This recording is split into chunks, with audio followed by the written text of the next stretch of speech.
isso no nosso primeiro colóquio filosófico e sociológico do ensino médio. A ideia, como o próprio nome diz, a revisão coloca uma fala mais coloquial, menos formal, apesar da carga acadêmica, apesar do estudo prévio, o objetivo não é propriamente a apresentação de um trabalho acadêmico, é que vocês possam estar discutindo questões ligadas à filosofia, sociologia e com saberes pessoais, colocando-se na questão, colocando-se no problema. A gente manda parabéns aos alunos que aceitaram essa empresa, né? Aceitaram estar à frente. A gente sabe quanto é difícil falar em público e parabéns para aqueles que se desafiaram. Como vai funcionar? A gente vai abrir para cada turma, tá? Para cada tema, lembrando que o trabalho é interdisciplinar, então, de forma que também foram mesclados alunos de várias turmas. E aí a gente vai trabalhar a proposta foi dividida em 4 eixos. E o tema do colóquio desse ano é Juventude, Sociedade e os Desafios do Século XXI.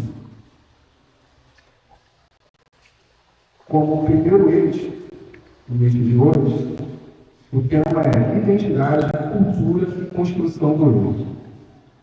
A juventude é um período marcado por descobertas, escolhas e pela construção da própria identidade. Nesse processo, o jovem não forma a sua maneira de pensar e agir de forma isolada. Família, escola, grupos de amigos, cultura, redes sociais, padrões de comportamento, expectativas sociais exercem influência sobre a construção do indivíduo. A filosofia permite questionar quem somos, como pensamos e quais escolhas fazemos, enquanto a sociologia contribui para compreender como a sociedade participa da formação de nossas identidades. Nesse eixo foram discutidos conflitos entre autonomia e influência social, diversidade, pressão por desempenho e transformação dos vínculos humanos. O primeiro tema é: quem sou eu nas redes sociais? O filósofo a ser debatido é René Descartes. A questão sociológica é a identidade social e a construção do sujeito. A questão norteadora é como a identidade é construída entre autonomia individual e influência social. Os estudantes são Enos Chaves, Gabriela Pereira, do terceiro ano médio, e o João Vitor Ferreira. Bom, o René Descartes foi tirado o pai da da 17. E uma das teses que nós produzimos foi o Penso Logo Existo. E basicamente dizer se eu tenho uma mente, bom, eu sou uma pessoa existente. Esse é o caso da psicologia. Bom dia. Bom dia. Eu vou falar sobre a parte identidade social e construção do sujeito. A construção do sujeito é quando a pessoa ela cresce e ela é influenciada pela família dela, pela escola, pelas instituições ao redor dela. Ela passa por ideias e simplesmente vão montar ela institucional. A identidade social é como uma pessoa quer ser reconhecida e é reconhecida pela instituição. Então, de novo, família, escola, etc. E essa nova visão ela tem sido reconhecida por raça, etnia, identidade de gênero, etc. Agora, um pouco sobre a questão de como foi construída o individual e o social. Nós vamos Descartes, a sua conclusão é que o logo existe. Então, o que tem que fazer o que existe é o seu pensante, o seu evidente. É aquele ser que tem em você, que tem uma dúvida do nosso que pensa. Nosso tema aqui em nas redes sociais. das redes sociais, essa visão pode ser meio que distorcida, porque não tem como você ter um pensante num lugar onde qualquer dúvida que você tem é automaticamente, basicamente, respondida por uma IA, uma pesquisa breve. Então, nós vamos ver que Descartes seria certo dizer que as redes sociais não teriam influência de fato em você, porque não seria de fato o eu, seria somente um dado mais para prazer, para ócio, para você curtir, para se divertir. Diferente do filósofo Goffman, que defende a ideia de um teatro, onde basicamente relações sociais são como se fosse uma peça, onde você é um ator, tem um palco, tem um lugar que você apresenta. Então tem essa dualidade, onde para a visão de Descartes, a influência social é pífia, é menor, para assim dizer. Seria mais de fato do seu eu individual, já que aquele que pensa é somente você, não o exterior. Mas lembrando, a influência social, agora tirando a visão de Descartes, não quer dizer que seja de fato menos importante ou inferior a seu individualismo. Pelo contrário, a influência social ela define quem você é, sua interação com sua mãe, com seu pai, como você vive, um todo é definido por quem você anda, por quem você fala, como você está e como você aprende, desde pequeno a mais velho.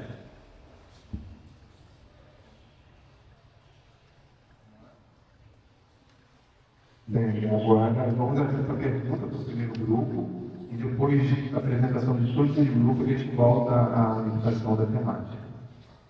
Alguma pergunta? Ou alguém que pode fazer uma pergunta, pode ser alguma contribuição que queira fazer.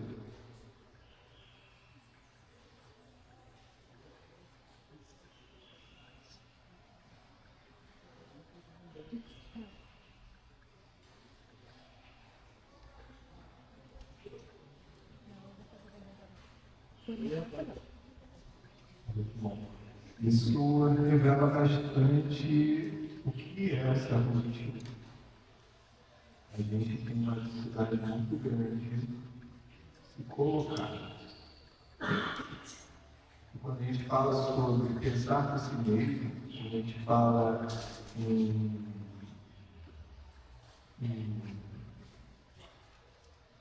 a relação que tem as redes sociais,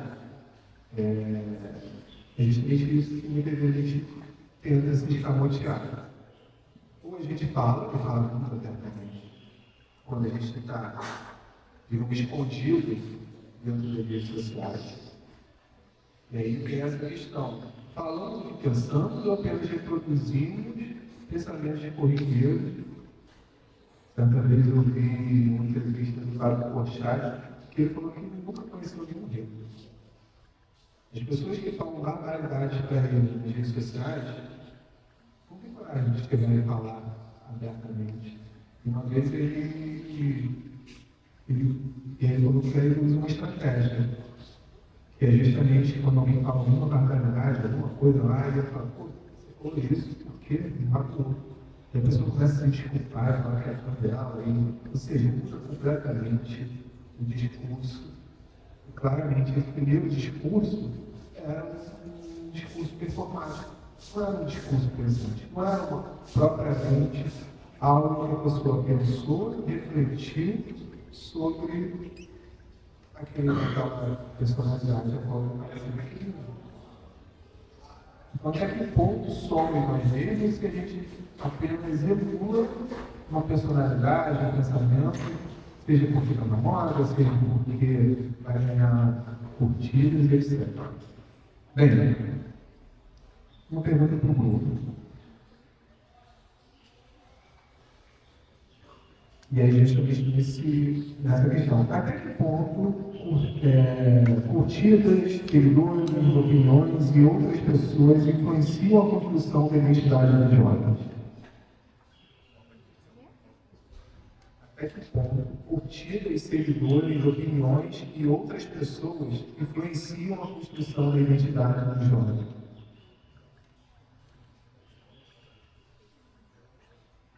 Não tem muito momento ponto, pois cada um tem seu limite definido. Algumas pessoas podem ser influenciadas tanto por opinião de uma pessoa como por várias. Eu acredito que quanto maior esse número, mais forte vai ser essa influência. Por exemplo, o que eu falei do Goffman, que eu esperava que eu tenha uma conta sobre isso, foi justamente isso. Ele trata do como teatro. comunitário tem fatores. Fatores que gostam normalmente quando vão de se destacar, procurar elogios e cada vez mais um palco mais alto. Só que a partir do momento que você busca ser o melhor naquilo, deixa de ser somente um hobby, se torna também certa parte do trabalho. E é isso que acontece muito nas redes sociais. Postar uma foto aqui, por aí vai para um amigo, é alguma coisa ok, não pode até influenciar um pouco, mas não vai modificar a sua vida. Mas agora, quando você começa a buscar a aprovação mais, cada vez mais, começa a cada mais cobrado a sua atitude perante o público. Você, por exemplo, quando você é muito famoso, você não pode ir agora em qualquer restaurante, isso as pessoas percebem. Se você é muito famoso, se você critica alguém, você só não está dando sua opinião. Você está fazendo uma leva de pessoas concordarem com você. Então não é muito um limite de até quanto as pessoas podem ir, mas é até quanto a pessoa está disposta a se manter sendo si próprio, não mudando pelo outro.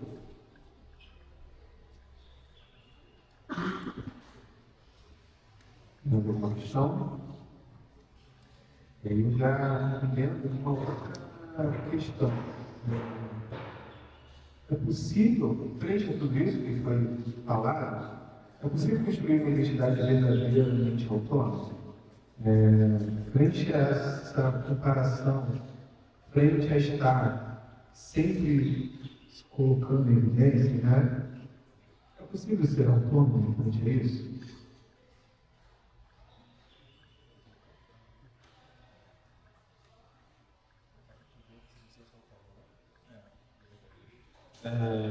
Eu creio que até um certo tempo atrás era realmente ser possível ter essa certa autonomia, até um determinado aspecto.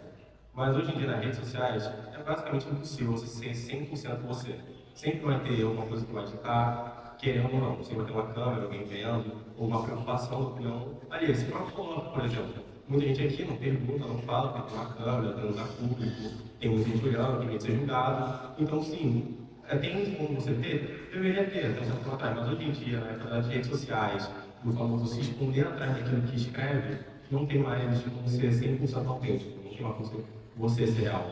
Você ser autêntico acaba sendo basicamente você entrar dentro da moda, porque aquilo se torna autêntico, se torna um artigo de luxo, para se dizer, para alguns, como também você tem que afirmar que, se eu falar qualquer coisa aqui agora, eu não vou importar com o de outro, mas claramente eu vou me importar, claramente me importo com o que está sendo gravado, com o que eu estou falando, com quem está pensando de mim, então não tem como ter 100% uma autonomia hoje em dia. Parabéns. Por favor.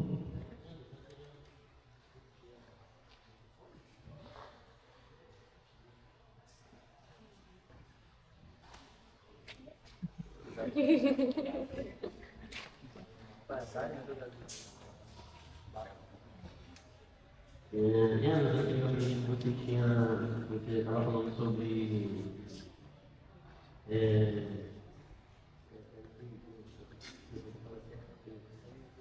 estava falando sobre o peso das redes sociais, que você não está só apenas esperando sua opinião, você está carregando muitas pessoas consigo. E eu queria saber como eu devo me contar sobre isso, porque no caso você está falando que mesmo atrás de uma tela, só dando opinião, não estou só simplesmente expressando aquilo ali que eu estou sentindo que eu estou vendo. Eu estou botando a opinião em pauta e trazendo muitas pessoas para mim. Eu sei como deveria se portar diante dessa situação.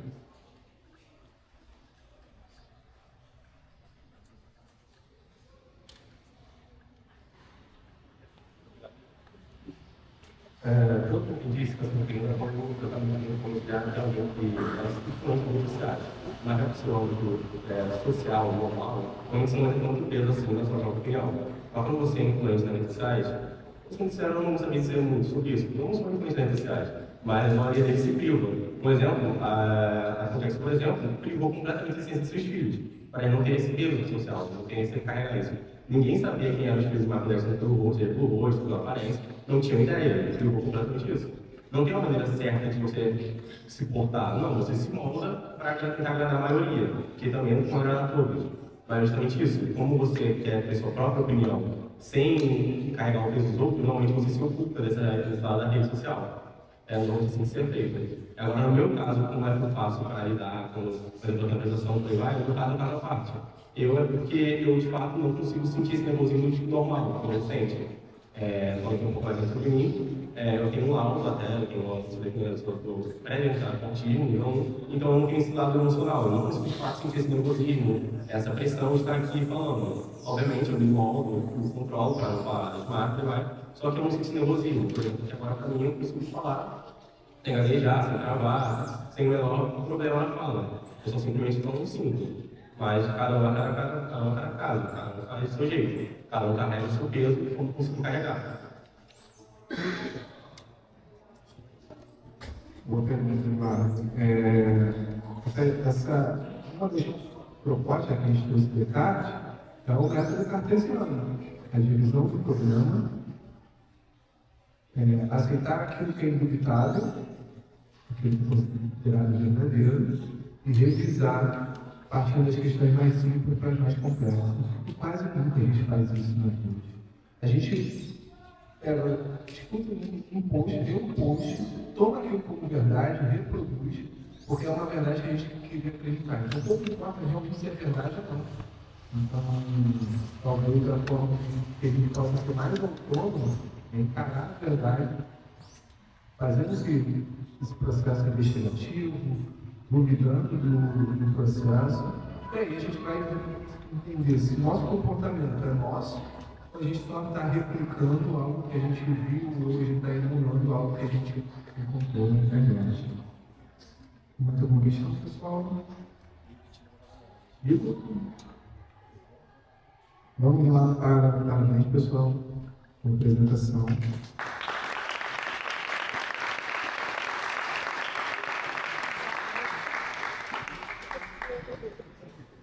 A segunda temática, o segundo tema é identidade, gênero e diversidade na juventude. A filósofa é Simone de Beauvoir, o sociólogo. A sociologia é construção social de gênero. A questão a ser discutida é até que ponto somos livres ou condicionados socialmente. Os estudantes são Guilherme Tavares Cortez, terceiro ano médio.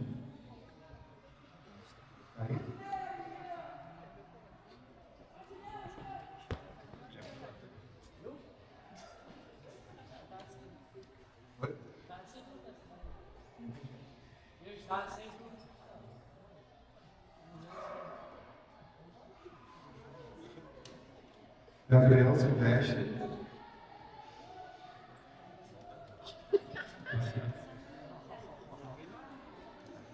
Lívia dos Santos e Miguel Santander.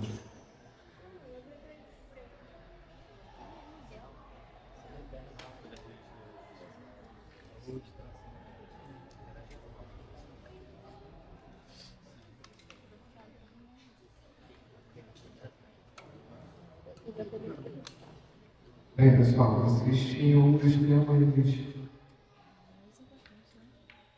mais relevantes.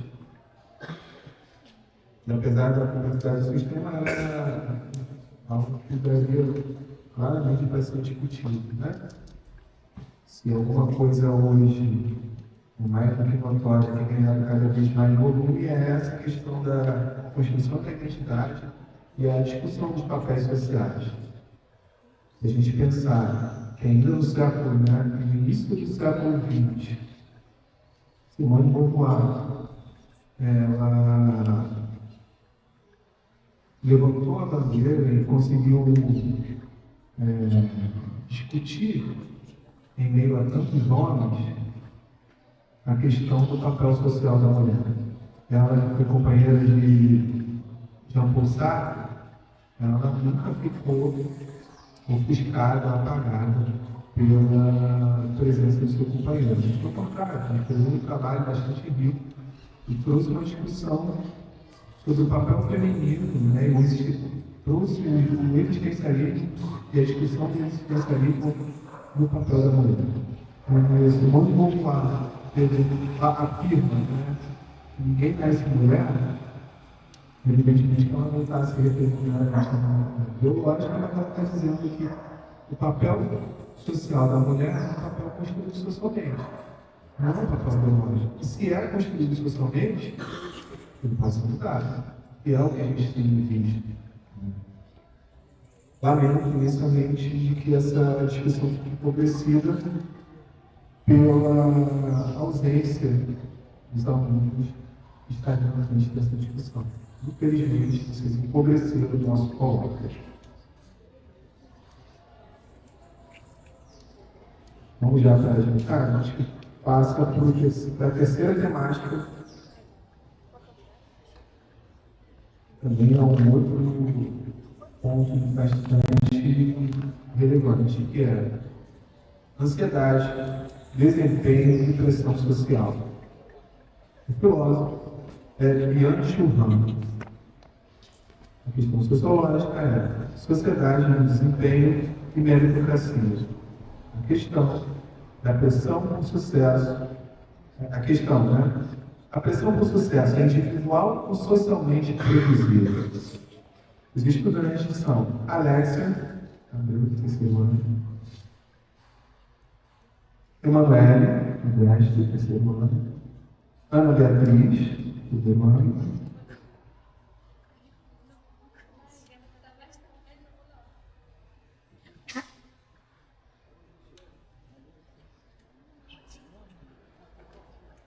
aqui era do quarto tempo, relações líquidas. Não tem problema.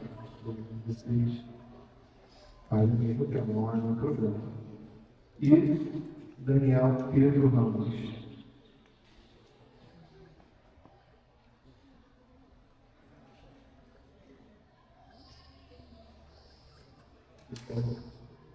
Aí vão ser vocês dois, né? Vocês três, quem começa?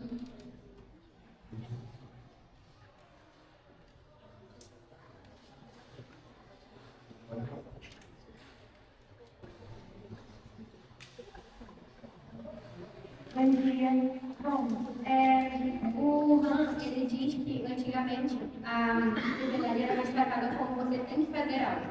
E hoje, o Han ele está vivo, ele é um filósofo contemporâneo, então ele analisa a sociedade contemporânea. E ele dizia que era mais como você tem que fazer algo. E hoje é mais você tem que pode melhorar. Nunca nada está bom, está tentando que melhorar. Então você pode ser melhor, você pode fazer mais. E sempre o incentivo é ser algo a mais do que você já está.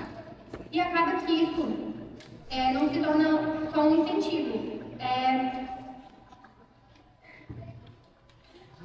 Acaba que a pessoa cria uma empresa dela mesma em que tudo pode ser melhor. Então, ela sempre vai ter metas maiores para alcançar. E acaba que isso tem algumas vertentes, porque a gente não vive numa sociedade muito justa. Bom dia, gente. Eu vou falar um pouco sobre como a sociedade se encaixa nesse tema. A sociedade molda que o sucesso está atrelado a bens materiais, riquezas e acúmulo de capital. E é muito importante que a gente entenda que o indivíduo ele não molda o seu sucesso sozinho, que a sociedade interfere muito nisso. Ela impõe o que ele deve fazer e o indivíduo segue por conta da pressão social.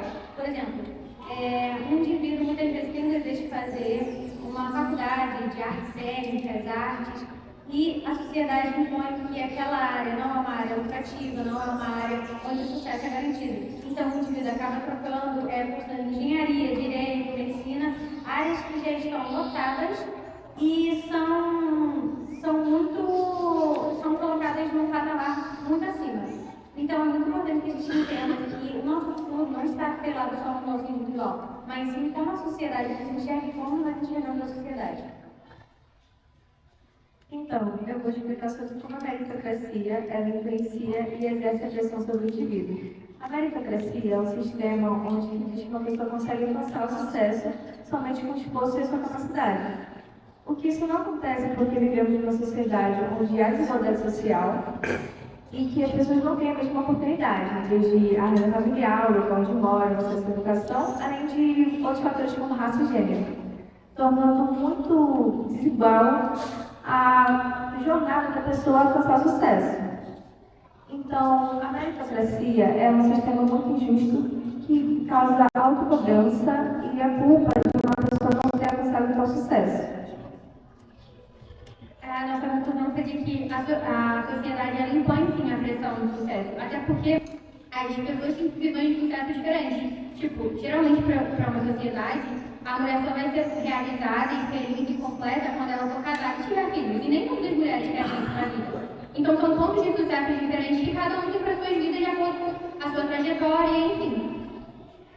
Mas a pressão, ela é sentida individualmente. A sociedade nunca vai colocar uma culpa sobre alguém e a sociedade como um todo vai sentir.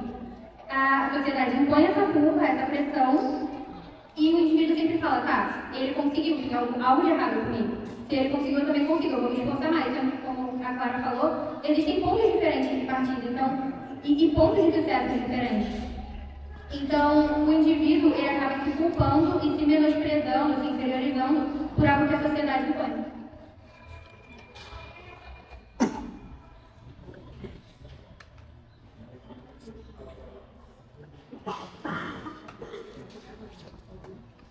Bom dia, Yomi Chuban nasceu na Coreia do Sul em 1979, ano passado, tempo, aos 22 anos, ele iniciou o estudo de psicologia, mas não foi por vontade própria que ele iniciou, foi por pura pressão dos pais e logo em seguida se mudou para a Alemanha para modo de escapar um pouco desse controle dos pais em querer obrigar ele a estudar o que ele não queria. Bom dia. Ele, a partir dessa pressão dos pais, ele diz que antigamente a pressão vinha das pessoas de fora, como dos próprios pais, né, que deveria ser feito, que deveria da escola, da faculdade, e que hoje em dia a pressão é da própria pessoa. Ele diz que a busca por sucesso vem muito mais das pessoas incentivando, mas o problema é que esse incentivo acaba trazendo a cobrança e como se a cobrança fosse um lado ruim, porque acaba atrapalhando a pessoa que ela muitas das vezes ela não quer fazer uma coisa e a cobrança atrapalha e deixa de vir apenas dos outros e acaba sendo da própria pessoa. Bom dia, eu vou fazer um pouco dessa correlação dos tópicos na sociedade atual. O Bill Wittiano acreditava que a pressão era mais feita pela sociedade do que pela pessoa. Eu acredito que no tempo atual, com a invenção das redes sociais, dos sites, de toda essa novidade tecnológica que está surgindo atualmente, a pressão acaba sendo, na verdade, feita mais pela pessoa em si do que pelas outras pessoas. É claro que as outras pessoas vão olhar, tipo assim, para a pessoa que é inferior a ela e pensar ela ser superior, mas uma pessoa que, por exemplo, estuda e vê que outra pessoa tira ela melhor do que ela, sendo que essa pessoa não parece cobrar mais do que ela, vai pensar por que eu não tirei uma nota maior que o fulano? Ou por que eu não tenho o mesmo carro do fulano, sendo que eu tenho um emprego, tenho muitas coisas, porque eu não tenho isso que o outro fulano tem? Então acaba com outra pessoa vendo que outras pessoas têm coisas melhores do que ela, tem coisas mais renovadas, melhores, né? Acaba se cobrando. Não, eu tenho que chegar no patamar de fulano. E eu preciso disso, porque é meio que uma cobrança dela mesma para sentir no nível das pessoas, para ela sentir inferior. Então acaba que essa cobrança vem vindo a partir dessa pessoa mesmo na atualidade. Isso conta mesmo.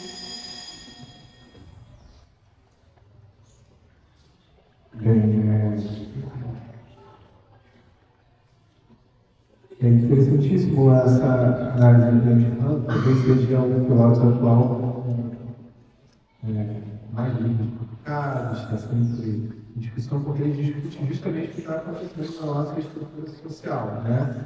ele diz que o tempo analisado por Foucault, que era a sociedade do controle, da vigilância, passou a ser internalizado, esse controle da vigilância passou a ser internalizado pelo próprio indivíduo.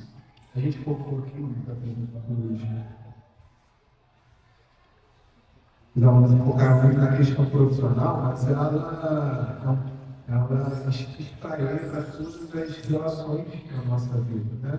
Então, verdade, no caso de vocês jovens, a pressão de estudar, você tem que tirar a nota e tudo mais, mas aí vocês também têm que ter amigos, então não está namorando, então namora demais.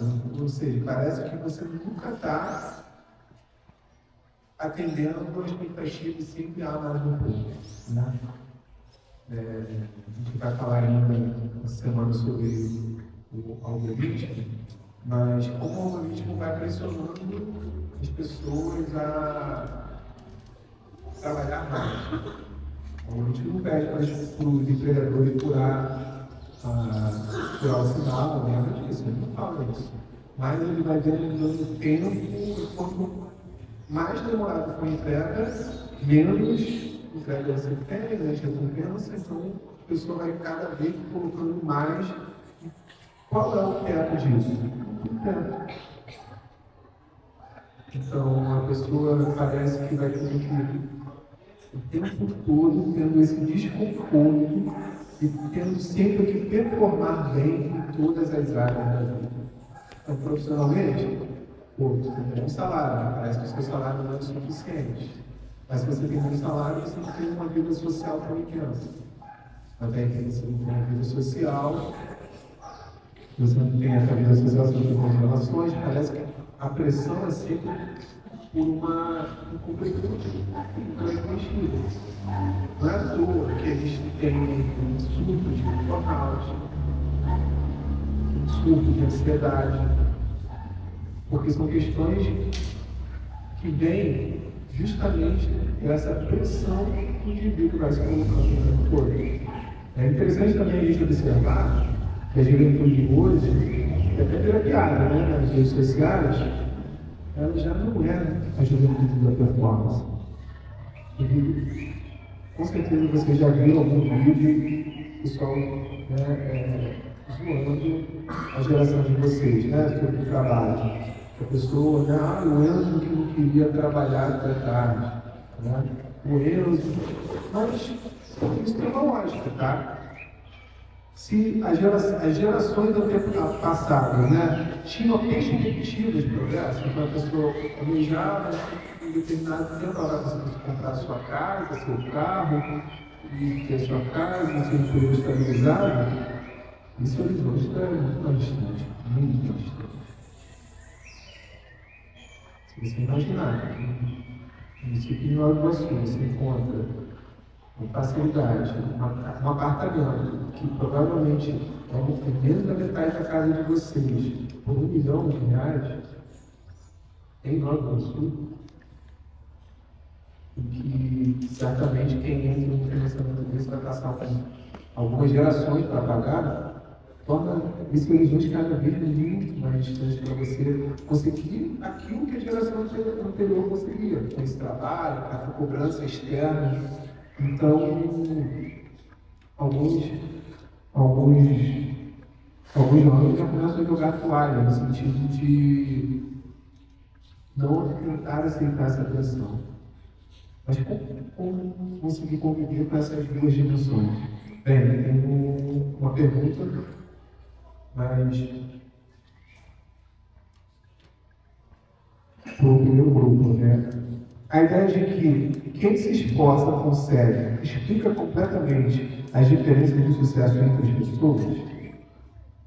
Vamos lá. A pergunta. A ideia de que quem se esforça consegue. Né? Parece que é uma questão de esforço, né? Quem não viu, sei lá, Silvio Santos, o cara era camelô, depois virou dono de milionário, dono de televisão. Conseguiu porque se esforçou. Será mesmo? Por favor.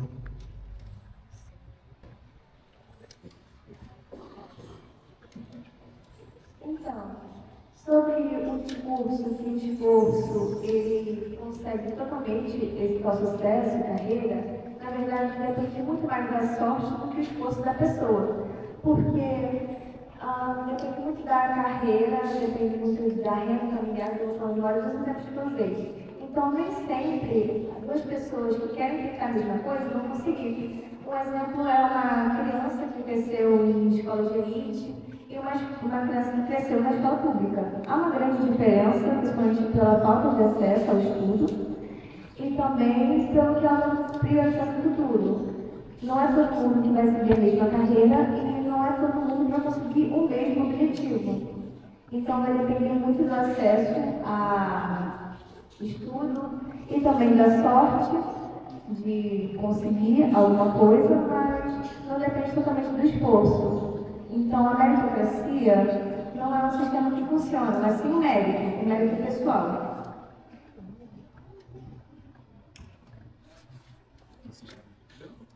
Oi, Rodrigo, posso fazer uma pergunta?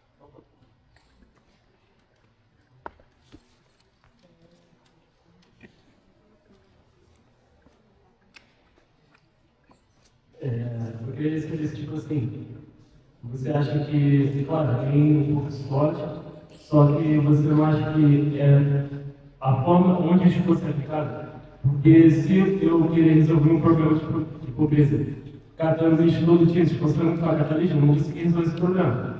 Só que se eu usasse, tipo assim, outra coisa, eu posso aumentar o patamar, enfim, investir, Então, tipo assim, a pergunta que eu faço é se você acha que não é dependendo de sorte, mas sim de onde isso fosse aplicado.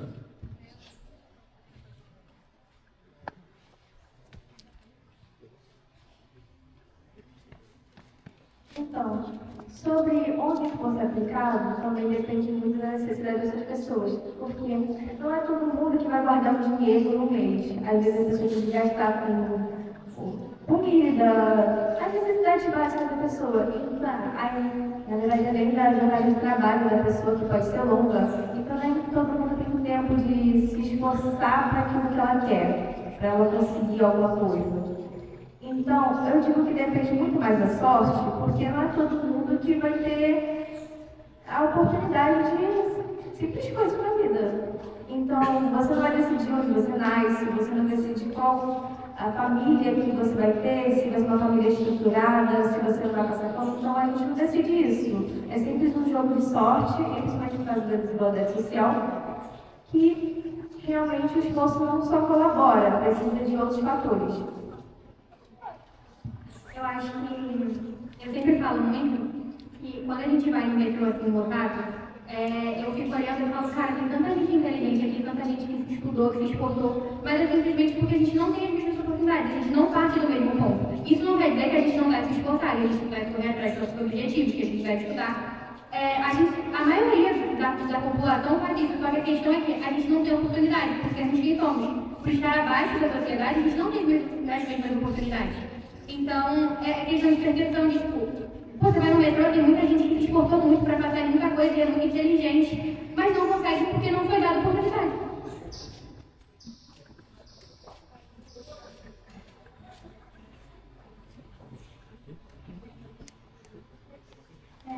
Respondendo a nossa dúvida,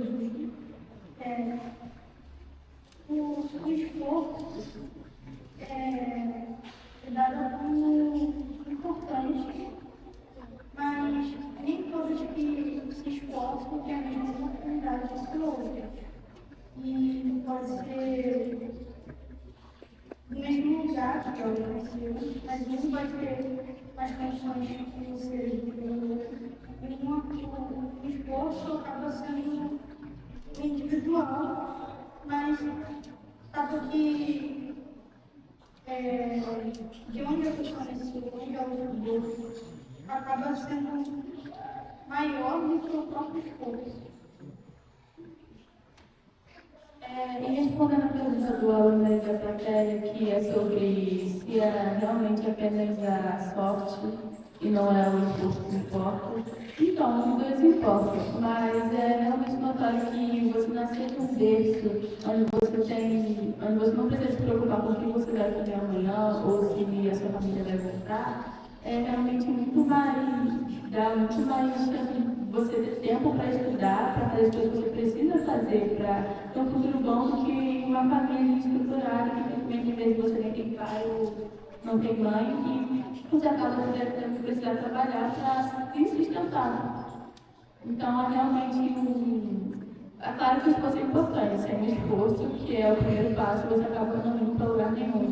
Mas alguns fatores que, infelizmente, não dependem apenas de você, dependem dos seus familiares, integrantes atrás de você, acaba também influenciando muito nessa questão. Às vezes pode ter uma chance muito grande de você conseguir um futuro bom, raramente, mas realmente tem um peso muito grande você ter pais que realmente conseguem dar uma boa condição de vida para você, que vai dar tempo para você estudar, para conseguir ser alguém importante na vida, para conseguir ter o seu trabalho e essas coisas importantes na vida. Bem, alguém mais uma pergunta? Eu tenho.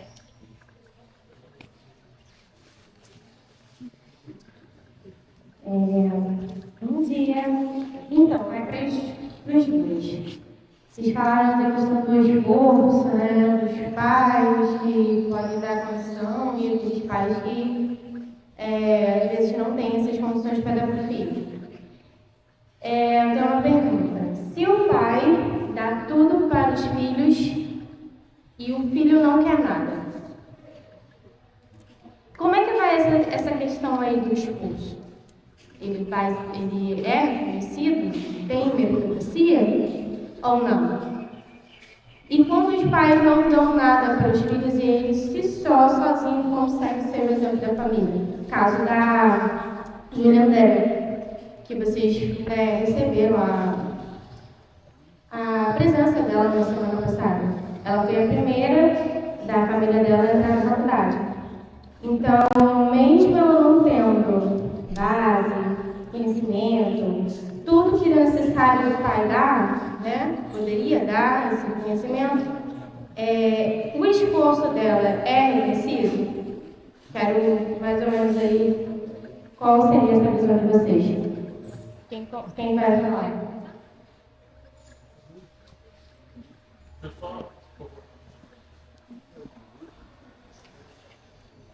Desculpa. Bom dia. Eu até abriria um pouco mais essa pergunta que o Paulo estava falando sobre isso. O que seria mais notável? O que a gente, enquanto sociedade, não a gente individualmente, tá? A gente, enquanto sociedade, acha mais notável? O filho de dono de Minas de Esmeralda conseguir se tornar o primeiro trilionário do mundo, ou uma pessoa que nasceu órfã, basicamente, a mãe pode ser ligada, pai pode ser alguém, e ela consegue entrar na faculdade e se tornar professora. O que a sociedade, não a gente, o que a sociedade acha mais notável? E por que isso? E eu vou inverter também essa lógica. Porque essa semana aconteceu uma coisa muito interessante, não sei se cada um tem o seu algoritmo pessoal, né? Eu não sei se isso chegou ao algoritmo de todas as pessoas, sobre o Fiuk reclamando de estar pobre, de estar miserável. Aí a lógica é inversa, né? A pessoa que é literalmente o filho de uma das pessoas, de um dos músicos mais notáveis, né, do Brasil. E por isso ele ter conseguido gravar com uma pessoa, o Jorge Ben, que não grava com ninguém, ele ter conseguido participar de diversas novelas e ainda assim ter acabado fracassando, ficando pobre, perdendo basicamente tudo.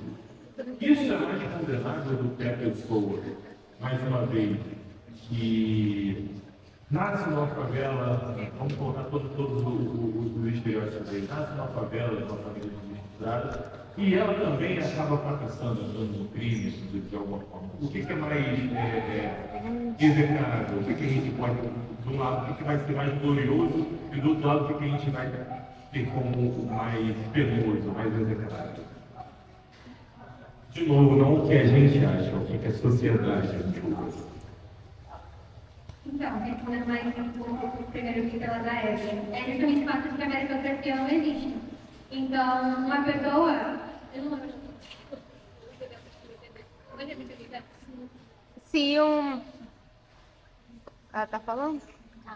Então, aí a pessoa vai ter tudo na mão e não vai fazer nada. E essa é uma questão de esforço dela. Mas como sociedade em si, a pessoa que não tem nada tem que buscar muito mais, entendeu? Então é o fato de que realmente a meritocracia não existe. E isso pode acontecer pelo fator ruim da pessoa ter tudo e não quer nada, e pelo fator bom que a pessoa tem tudo e continua querendo, ou pelo outro fator de que a pessoa não tem nada e aí não consegue alcançar. Ou também não quer, porque existem pessoas que não querem, e também pelo fator de que a pessoa não tem nada e quer alcançar alguma coisa. E as medidas não podem ser as mesmas. Aí já vem o que o Igor falou, que é o que é mais notável para a sociedade. Do lado bom, é mais notável para a sociedade do que um trilionário. Do lado bom. Quantas pessoas a gente vê aí que conseguem se vencer? Obviamente não é a maior parte da sociedade, a gente vê muita gente que não consegue, e também pelos fatores sociais. Mas que todo mundo só chega sabendo do trilionário. E o lado ruim é que, foi pro crime, entendeu? Então, assim, e a pessoa que tem tudo, a gente nota porque ela tinha tudo na mão e ela não viu. Agora a pessoa do lado ali da favela, do crime, é só mais um.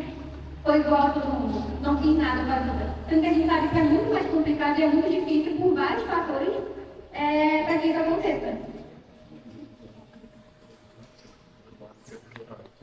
Você quer responder?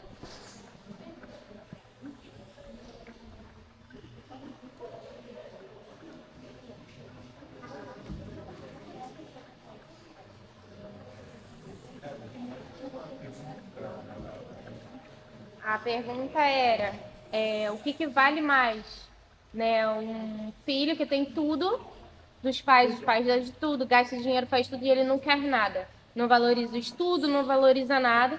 E aquele da favela, que tem que correr atrás, e os pais, mesmo não tendo nenhum tipo de reconhecimento, ele por si só, ele consegue tudo. Qual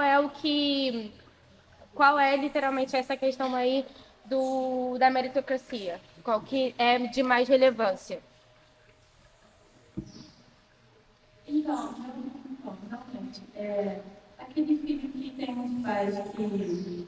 Aquele filho que tem uns pais que muitas vezes não tem condições para dar um futuro realmente bom para ele, acho que não tem como dar um lar seguro, um lar estável para ele, como que conseguir estudar e se concentrar na própria vida que ele vai ter. É um lar complicado, mas como ele consegue dar essa volta por cima, ele consegue, tipo assim, mesmo sendo todas as pressões sociais, mesmo no lugar que ele vive, que ele costumam passar, tipo assim, mesmo dando que as pessoas ao redor dele não tem não pensa muito no futuro dela, se aceitou com qualquer coisa, ele vai lá e tipo assim, que é o melhor para ele, realmente consegue reverter essa situação, consegue buscar algo além, consegue se igualar a pessoa que tem uma vida completamente diferente dele, que é uma coisa muito difícil, é uma pessoa que tem muito mérito, ela realmente mostrou algo limite, porque essa pessoa com certeza vai para uma faculdade que é muito longe da casa dela, então provavelmente a condução, por exemplo, de madrugada, então ela vai ter um olhar fundamental,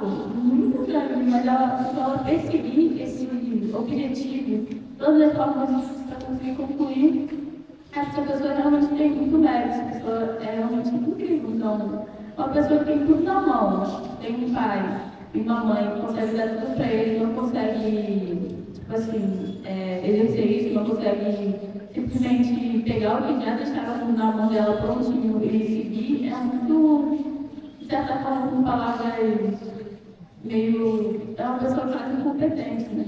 É uma pessoa que realmente não teve nenhum esforço.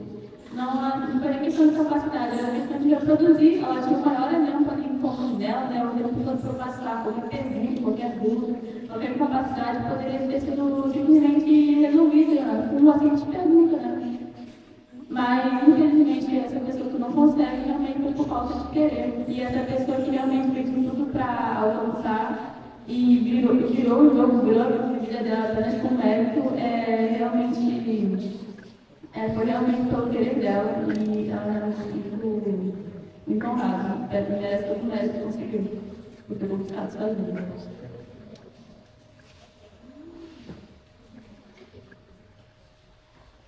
Alexia? Sério? Já é a terceira vez que eu vou falar.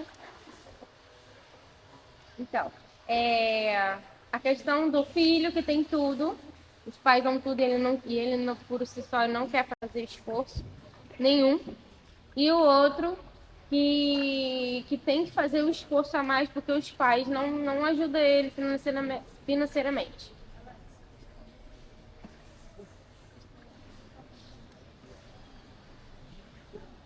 Eu acho que é uma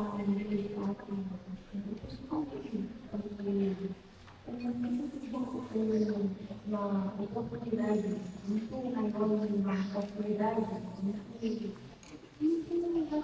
de conseguir tratar no mercado de trabalho, que ele ganhar o trabalho que já é bilionário, e ele não querer uma questão dele e a sociedade, eu acredito que vai olhar para ele.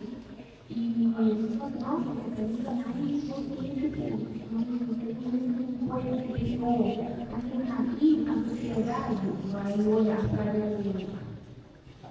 o pobre e vai admirar mais, eu acho que vai ficar mais voltado o periferia que conseguiu chegar num lugar de excelência, porque ele batalhou, ele foi batalhar de serviço, de estudo, e vai notar mais essa pessoa que foi mais responsável pela também, as posições que conseguiu chegar no lugar menor, e o filho de não vai ser notado. E é temporário essa situação, porque a pessoa que vai vir, porque não tem muito mais necessidade de conseguir um posto superior, não querer, realmente depurado. E nós ficamos admirados, muitos da prova de admiração na pessoa, da periferia, que não conseguiu na vida.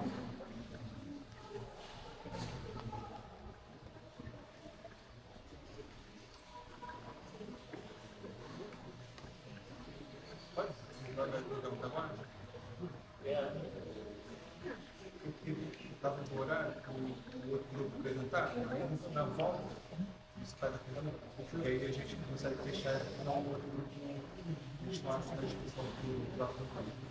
Então, vamos. Parabéns, os dois grupos. Parabéns pela abordagem. Excelente, tá bom?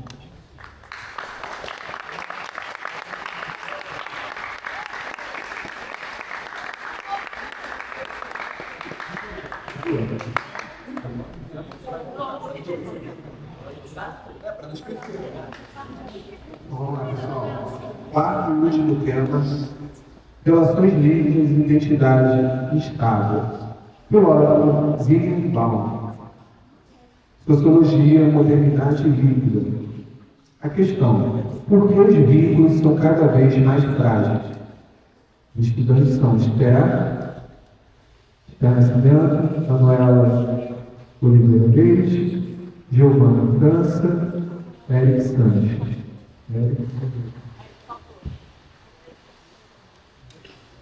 Zygmunt Bauman utiliza o conceito de modernidade líquida para caracterizar uma sociedade marcada pela rapidez das mudanças, pela estabilidade e pela dificuldade de manter estruturas e vínculos duradouros. Entre os jovens, essas transformações podem ser percebidas nas amizades, nas relações afetivas e na maneira como as pessoas se conectam por meio das tecnologias. Por um lado, as redes sociais ampliaram as possibilidades de conexão, por outro, também podem favorecer relações mais rápidas e superficiais. O tema convida a refletir sobre o significado dos vínculos humanos em uma sociedade cada vez mais dinâmica.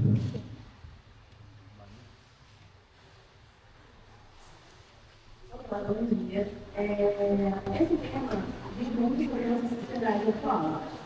Nossa geração está acostumada a criar círculos rápidos e rasos por medo de se machucar ou por medo só de não acontecer o que deu certo. Para Bauman, ele diz muito que a sociedade está cada vez mais líquida, cada vez mais rasa, cada vez mais fácil de encontrar pessoas novas e também encerrar ciclos.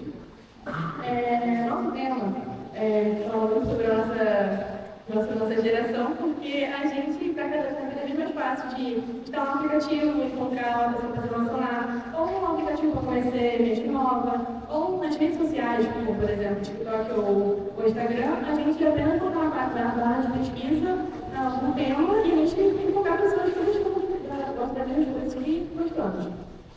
Hoje em dia é muito mais fácil se relacionar, ter pessoas novas, ter novos relacionamentos, então é muito fácil encerrar esses ciclos. Porque a gente tem aquele pensamento. Se existe uma pessoa que gosta das mesmas coisas que eu, vai existir muito mais. São 2 milhões de pessoas. É claro que vão ter pessoas com nossos mesmos gostos. Então, Trabalho, ele explica que os ciclos de vida na sociedade estão cada vez mais raros, não estão sendo profundos, não estão durando muito tempo, e acaba que a gente não consegue criar um vínculo concreto com as pessoas hoje em dia. Bom dia, eu vou falar um pouco sobre Zygmunt Bauman. Como o Rodrigo já havia dito, ele é filósofo e também foi sociólogo. Ele era polonês e ele nasceu em 1925 e faleceu em 2017. Bom, ele ficou conhecido por 3 conceitos, mas a que mais famoso foi a modernidade líquida, que, assim como o Restano disse, é o tempo que a gente vive hoje. E os outros 2 conceitos foram a identidade instável e as relações líquidas. Eu vou falar um pouco o que causa cada um. Bom, como ela já disse da modernidade líquida, eu vou falar dos outros 2. A identidade instável seria a maneira como a pessoa se vê. E a influência que causam a ela seria, pressão para seguir uma tendência, ou então as redes sociais. E as relações líquidas seria como se você tivesse muita facilidade para começar um relacionamento, uma amizade só que é temporária, porque ao mesmo tempo que começa muito rápido, acaba muito rápido também. E aí? A identidade instável, ela acontece quando uma pessoa muda com frequência seus gostos, opiniões e comportamentos, muitas das vezes por influência do ambiente e das pessoas ao redor. Isso acontece muito entre os jovens, principalmente nas redes sociais, e a busca por aceitação. Por exemplo, um jovem, ele muda seu jeito de se vestir e seus interesses para se encaixar em determinado grupo. Isso mostra que, na sociedade atual, a identidade está sempre em constante construção e mudança.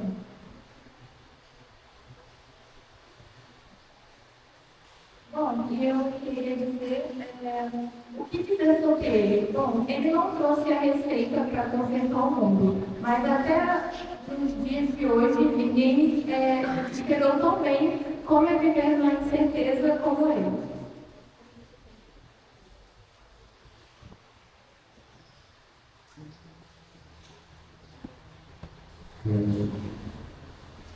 Realmente, Zygmunt Bauman, esse tema dialoga diretamente com o tema anterior, né? Quando a gente fala que a gente vive numa sociedade de cansaço, do hiperesforço e da ausência de sentido, por outro lado, Zygmunt Bauman vai mostrar que a gente cria relações líquidas. Por que ele usa essa analogia de líquido? Porque o líquido ele vai se adaptando a tudo. Ele regional, a água com chão, ele vai entrar por cada textura, ele vai para o lugar mais baixo. E a gente acaba fazendo isso nas nossas relações. Então, porque a amizade requer investimento. A amizade verdadeira requer muito investimento. A amizade verdadeira vai requerer atividade, vai perturbar, vai pedir para emprestado. Você vai ter uma relação na qual vai exigir tempo, esforço, cuidado, atenção, e quase que ele está disposto a fazer investimento. A gente não está disposto a fazer esses investimentos em nossas relações afetivas. A gente fica, se ficar certo, tudo bem. Uma semana depois lá, daqui a um tempo você nem lembra por que ligou, por que terminou. Era tudo muito superficial.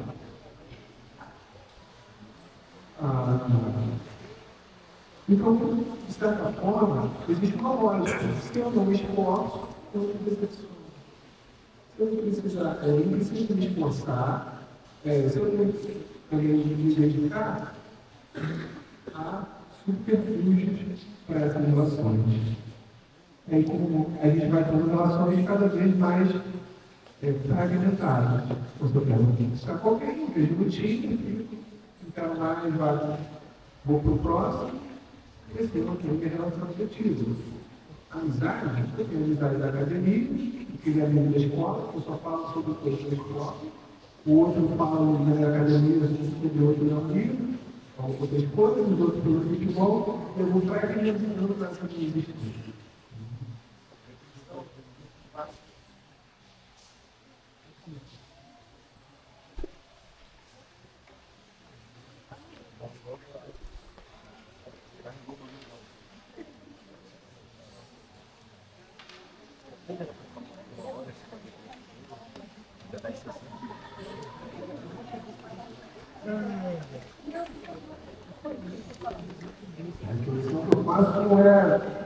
Que é uma sobrevivente. Se você morreu hoje, quem estaria presente? Eu digo algo mais profundo. Imagine você, idoso, inútil, inútil no sentido de você não tem mais utilidade nenhuma, você não tem mais força nenhuma. Quem estaria do seu lado? Quem ficaria do seu lado quando você já não tem mais nenhuma utilidade? Porque essa é a questão das verdadeiras relações. O amigo verdadeiro é aquele por que você vem de fulano? Não sei, não pode tocar. Você não consegue ter uma justificativa porque ele é a própria justificativa. Por que você está com fulano? Por que você se casou, namora com fulano? Não sei. Não é porque ele é um de algo, é porque a existência dele justifica o que ele está com ele. Veja isso, numa sociedade em constante informações, como o jovem pode construir relações duradouras sem abrir mão da sua identidade e autonomia?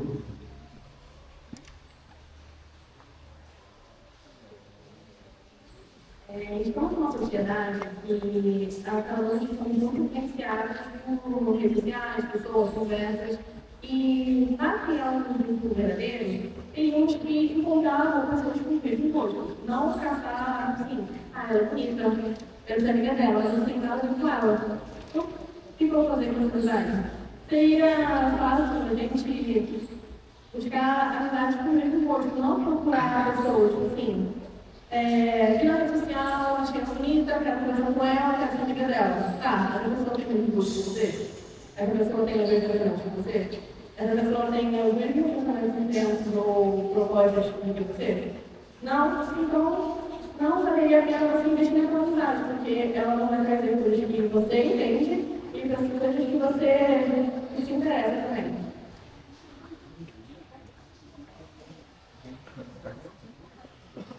Eu tenho duas. Ninguém fala uma coisa, e eu ia assim. Somos totalmente diferentes. Coisas diferentes, e a nossa amizade não vale a pena. Se eu pensasse por esse jeito de não ter mesmos gostos ou sei lá, mesma vivência, eu excluiria ele assim da minha vida? E segundo, essa geração, por ter essa questão aí da troca por ser uma geração mais fluida, que vocês estão falando sobre isso. A questão do relacionamento para os jovens é medo de ter um relacionamento construtivo, assim, duradouro, por muito tempo, ou os antigos só ficavam juntos por questões de comodismo? Então, hoje em dia temos a grande facilidade de encerrar ciclos. Antigamente era uma coisa que não existia para nós mulheres. Porque antigamente era feito que você vai casar com uma pessoa, você quer juntar nossas famílias e construir negócios assim. Hoje em dia, as mulheres têm a grande liberdade de poder escolher quem vai te contar o resto da vida. Igual a Ana falou, para as pessoas, a maioria das pessoas acha que a realização da mulher é se casar com filhos. diferente. Nem todo mundo quer isso. Nem todo mundo tem a mesma proposta de vida. E hoje em dia a gente tem muito medo de a gente se apegar demais, a gente criar uma dependência, a gente gostar demais. Porque acaba que a gente nunca vai colocar uma pessoa assim, idêntica, nunca vamos colocar a pessoa igual. Mas se eu tiver proposta a gostar da pessoa, amar a pessoa, fazer tudo com a pessoa, e a pessoa não tem a mesma intensidade que eu poderia encerrar ciclo, coisa que antigamente não poderia, porque as mulheres têm a nossa liberdade hoje em dia. Antigamente era mais difícil a gente encerrar ciclos, encontrar pessoas de depois, principalmente amizade, relacionamento. Era tudo muito desequilíbrio, regrado. E daí assim? É assim? É. Eu colocaria que quando uma criança tem muito com uma pessoa, acaba que a gente é influenciado. Influenciado por hoje, porque vocês são professores. Vocês têm, basicamente, a mesma metodologia, não, mas por gostos. Não, eu estou falando em questão de vocês são professoras, é algo comum. Vocês tiveram que estudar para um vestibular, para uma prova, tem que lidar com alunos, adolescentes, do mesmo problema, porque vocês vão lá nas escolas parecidas.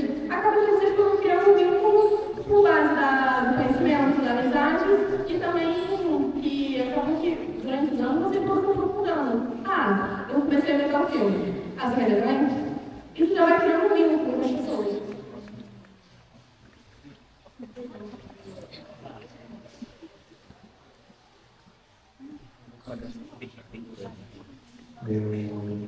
Eu acho que a palavra seria afeto.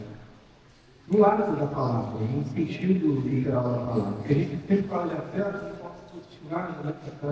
Mas afeto tem interpretação, que impacta. A hierarquia permitiram impactar a outra, uma adentrar a vida da outra. Ela chega num momento, na rotina de trabalho, a qual ela chega na opção. Ela poderia fazer uma relação protocolar de trabalho, colega de trabalho, ou abrir a vida para estender para a sua própria vida. Isso tem um peso e tem um custo, né? Que é quando você se abre, você fica vulnerável, você vai ter briga, vai ter desentendimento, mas você vai ter traído. Quem hoje sofre realmente por amor? Os jovens não sofrem, né? Na época, nossa, a gente cabelava, ficava triste, via música triste, e superava esses dramas. Passava um tempo, se recuperava, uma nova relação, se reconstruía, porque é isso que é a vida. A vida você vai se impactar e vai ter coisas ruins, coisas boas, você vai ter boas relações, vai ter bons encontros como era assim, e vai ter muitos maus encontros. Mas se você não se permitir, você vai passar toda a vida como telespectador. E aí é isso que os irmãos estão falando. Você vai se adaptando. Você vai lá, vai estar trabalhando na escola, fulano, gente boa, legal, mudou de escola, fica muito de amigo. Aí ela vai fazer outra. Enfim, as duas continuam trabalhando juntas. Mas se elas não trabalhassem juntas, elas continuariam mantendo essa relação. Porque essa relação está para além da relação de trabalho. Porque essa ponte elas construíram se permitindo. E aí a gente tem duas pessoas aí para falar, tem o professor, o Eduardo, a Goiânia, tá bom?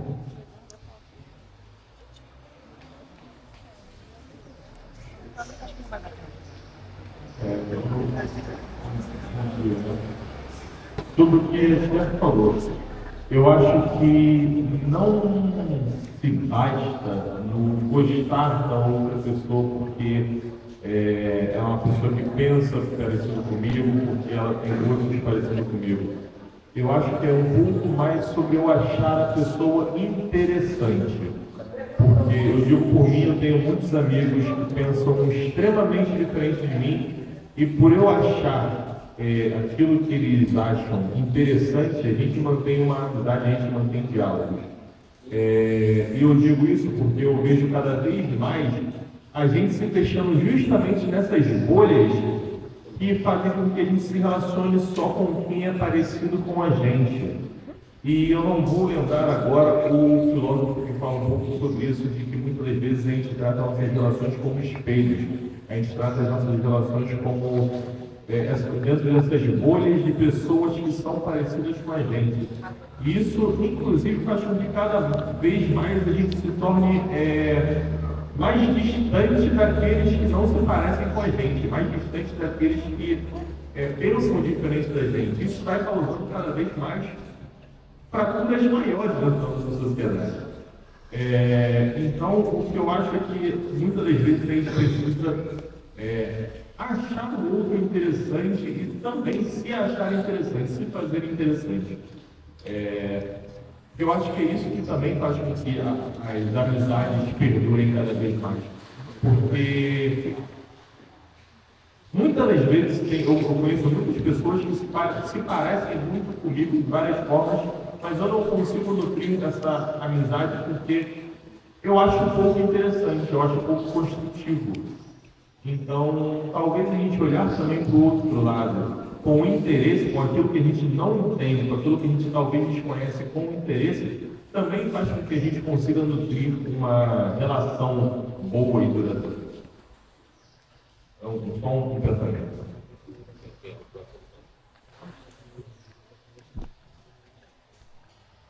Eu queria fazer uma pergunta para vocês. Na opinião de vocês prefeririam mudar esse meio para se encaixar no grupo ou permanecer nos seus ideais, mesmo que garantir alguém ao lado de vocês?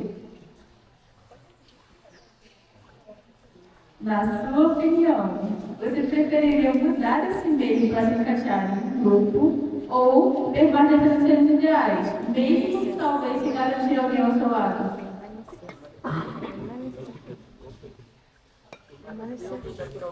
Bom, eu acho assim, talvez tem aquelas pessoas que a gente cria conexões repentinas, que a gente não espera que vá fazer amizade, mas faz.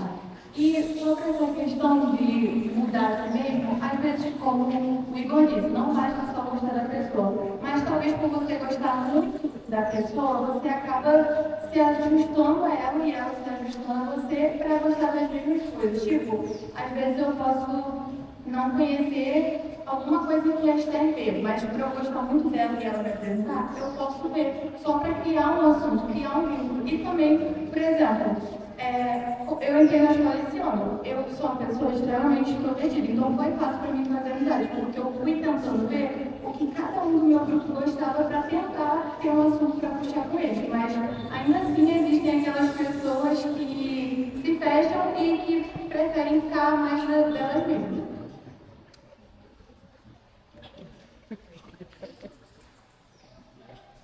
Agora pode passar para o Eduardo.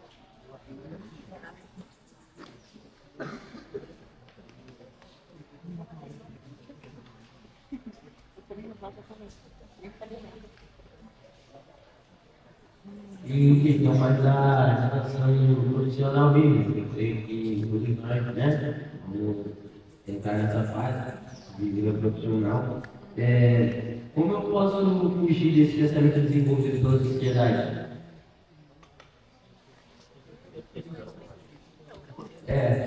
De se comparar, de olhar, por exemplo, o outro e começar. Eu estou entendendo?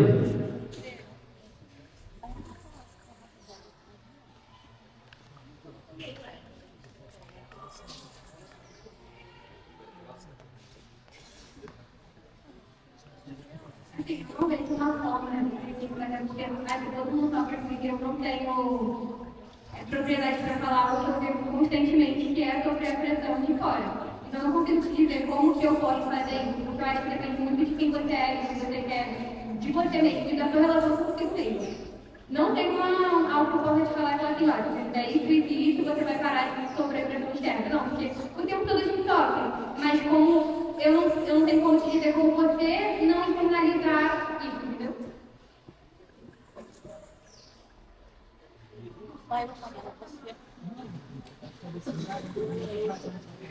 Eu queria falar mais uma música.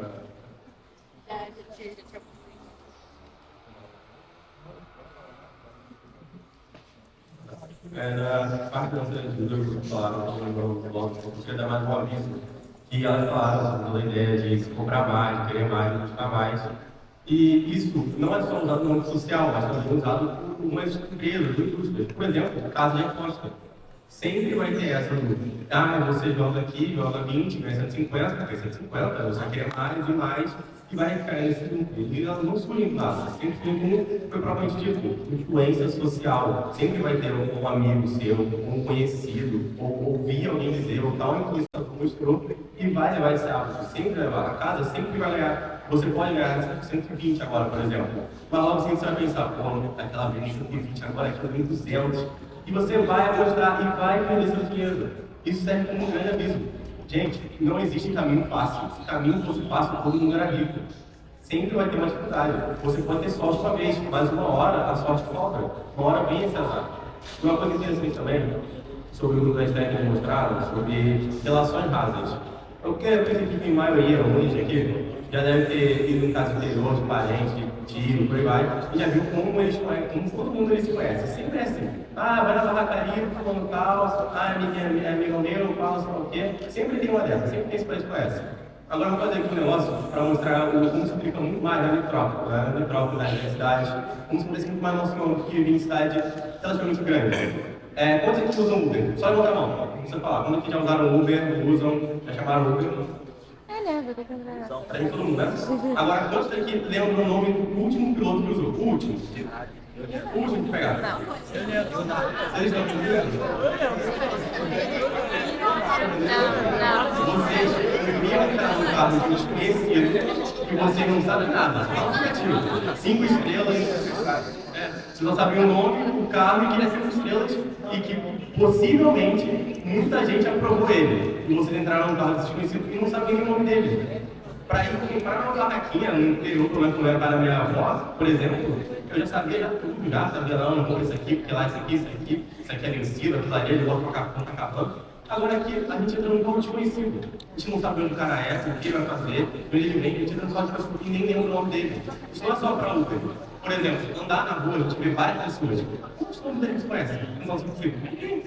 Ah, você vai comprar uma água. Você nem tem o nome do vendedor, várias vezes. Você chega e fala, quero aquela água ali, por favor, porque eu não sei o que é.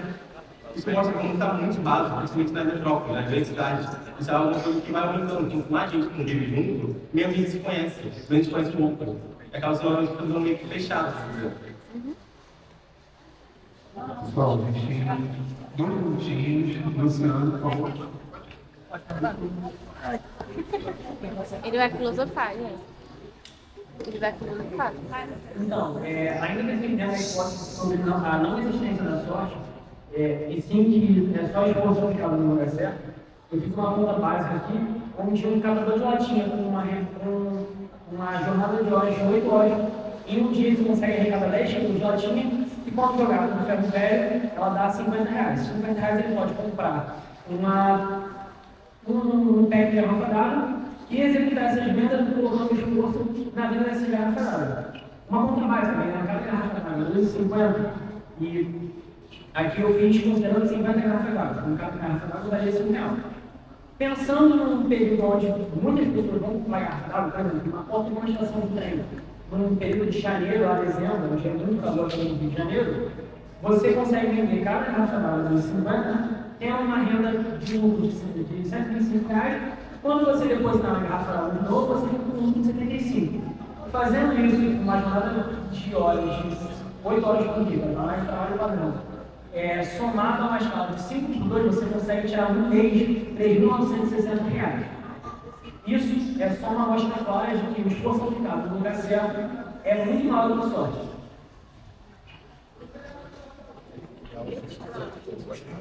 Você acha que todo mundo tem vulnerabilidade social e tem as mesmas coisas? Será que funcionaria assim? Todo mundo quer as mesmas coisas? Eu acho que a gente vive uma sociedade que escancara a desigualdade social de que não é questão de só discurso. A gente vê muita gente que se esforça em mudar a vida o tempo inteiro, mas que não consegue alcançar porque simplesmente não dão oportunidade para ela. Então isso vai muito além. A gente está falando que não tem que ter esforço. Obviamente, a pessoa tem que ter a noção de que tem que ter aplicado esforço, e esforço de maneira mais específica para que dê certo. Mas a gente não pode basear que seja esforço quando a gente vive numa sociedade e a gente vê que o brasileiro nunca muito pelo ponto de A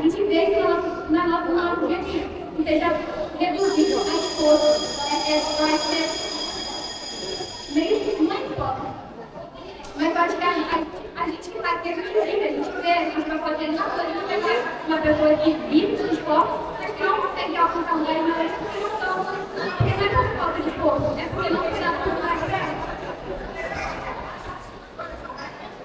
E também participa do pressuposto que todo dia vai conseguir ver vai ter dia que ele vai vender o dobro, mas pode ter dia que ele não vai vender nada. Então, é bastante complexo, né? Mais complexo.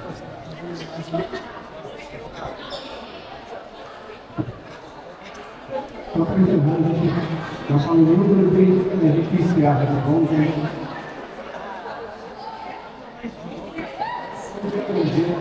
Então, a pergunta está à ponta esquerda.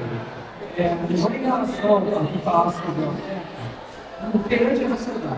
Vocês acham que os professores, os alunos, ajudam a entender a sociedade esse grupo, ou a gente não trabalha em relação a isso?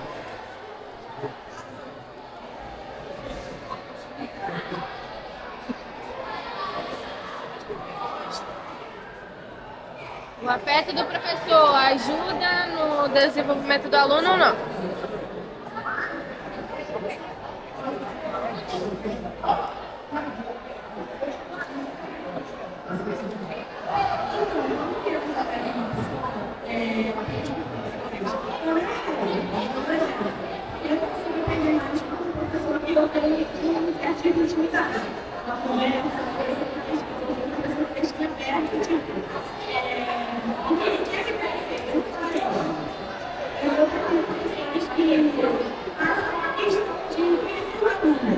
Não apenas chegar lá e aplicar como você vai querer.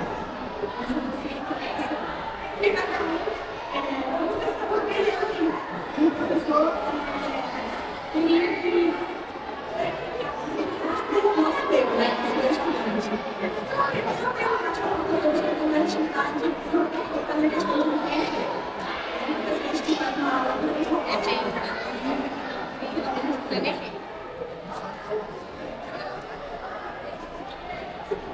Muito obrigado pela participação.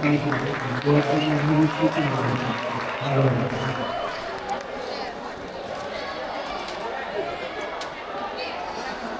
Agora tem que falar. Não.